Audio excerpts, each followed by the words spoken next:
ಎಲ್ಲರಿಗೂ ನಮಸ್ಕಾರ. ನವರಾತ್ರಿಯ 3ನೇ ದಿನವಾದ ಇಂದು ಚಂದ್ರಘಂಟಾ ದೇವಿಯನ್ನು ಪೂಜಿಸಲಾಗುತ್ತದೆ. ಈಕೆಯನ್ನು ದುರ್ಗಾದೇವಿಯ 3ನೇ ಅವತಾರವೆಂದು ಭಾವಿಸಲಾಗಿದೆ. ಶ್ಲೋಕ: ಪಿಂಡಜ ಪ್ರವರಾರೂಢ ಚಂಡಕೋಪಾಸ್ತ್ರಕೈರ್ಯುತ ಪ್ರಸಾದಂ ತನುತೆ ಮಹ್ಯಂ ಚಂದ್ರಘಂಟೇತಿ ವಿಶ್ರುತ. ಈಕೆಯ ಮಸ್ತಕದಲ್ಲಿ ಗಂಟೆಯ ಆಕಾರದ ಅರ್ಧಚಂದ್ರನಿದ್ದಾನೆ. ಆದ್ದರಿಂದ ಈಕೆಗೆ ಚಂದ್ರಘಂಟಾದೇವಿ ಎಂದು ಕರೆಯಲಾಗುತ್ತದೆ. ಈಕೆಯ ಬಣ್ಣ ಹೊನ್ನಿನಂತೆ ಹೊಳೆಯುತ್ತದೆ. 10 ಕೈಗಳುಳ್ಳ ಈಕೆ ಧನುಸ್ಸು, ಬಾಣ, ಖಡ್ಗ ಮುಂತಾದ ಆಯುಧಗಳನ್ನು ಧರಿಸಿದ್ದಾಳೆ. ಸಿಂಹವಾಹಿನಿಯಾದ ಈಕೆಯ ಮುದ್ರೆಯು ಯುದ್ಧಕ್ಕೆ ಸಿದ್ಧಳೆಂಬಂತಿದೆ. ಹಿಂದೆ ದೈತ್ಯರು ದೇವತೆಗಳನ್ನು ಬಹಳವಾಗಿ ಕಾಡಲಾರಂಭಿಸಿದರು. ಇದರಿಂದ ಬೇಸತ್ತ ದೇವತೆಗಳು ಹೆದರಿ ತ್ರಿಮೂರ್ತಿಗಳ ಬಳಿಗೆ ಬಂದರು.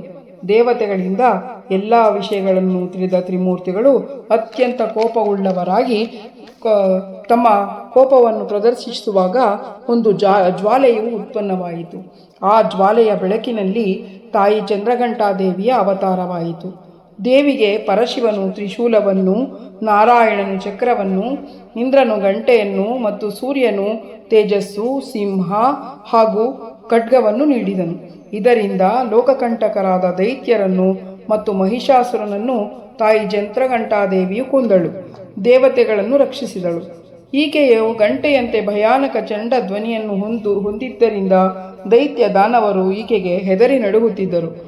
ದುಷ್ಟರ ದಮನ ಮತ್ತು ವಿನಾಶ ಮಾಡುವುದರಲ್ಲಿ ಸದಾಕಾಲ ತತ್ಪರಳಾಗಿದ್ದರೂ ಭಕ್ತರಿಗೆ ಸೌಮ್ಯ ಮತ್ತು ಶಾಂತಿಯಿಂದ ವರವನ್ನು ನೀಡತಕ್ಕಂತಹ ತಾಯಿ ಇವಳು.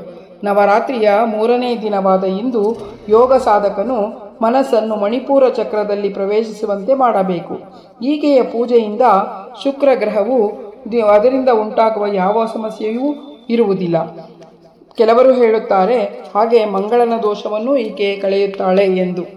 ತಾಯಿ ಚಂದ್ರಘಂಟಾದೇವಿಯ ಉಪಾಸನೆಯಿಂದ ಎಲ್ಲರೂ ಎಲ್ಲ ಸಾಂಸಾರಿಕ ಕಷ್ಟಗಳಿಂದ ಮುಕ್ತರಾಗಿ ಸಹಜವಾದ ಪರಮಪದದ ಅಧಿಕಾರಿಗಳಾಗಬಹುದು. ನಾವು ನಿರಂತರವಾಗಿ ಅವಳ ಪವಿತ್ರ ನಾಮವನ್ನು ಧ್ಯಾನದಲ್ಲಿರಿಸುತ್ತಾ ಸಾಧನೆಯತ್ತ ಮುಂದುವರಿಯುವ ಪ್ರಯತ್ನ ಮಾಡಬೇಕು. ಈಕೆಯ ಧ್ಯಾನವು ನಮಗೆ ಇಹಲೋಕ ಮತ್ತು ಪರಲೋಕ ಎರಡಕ್ಕೂ ಶ್ರೇಯಸ್ಕರ ಹಾಗೂ ಸದ್ಗತಿಯನ್ನು ಕೊಡತಕ್ಕಂಥದ್ದು.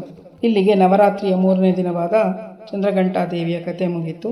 ಈ ಕತೆ ನಿಮಗೆ ಇಷ್ಟ ಆದರೆ ಲೈಕ್ ಮಾಡಿ, ಮತ್ತು ಚಾನಲ್ನ ಸಬ್ಸ್ಕ್ರೈಬ್ ಮಾಡ್ಕೊಳ್ತಿದ್ರೆ ದಯಮಾಡಿ ಚಾನಲ್ನ ಸಬ್ಸ್ಕ್ರೈಬ್ ಮಾಡ್ಕೊಳ್ಳಿ.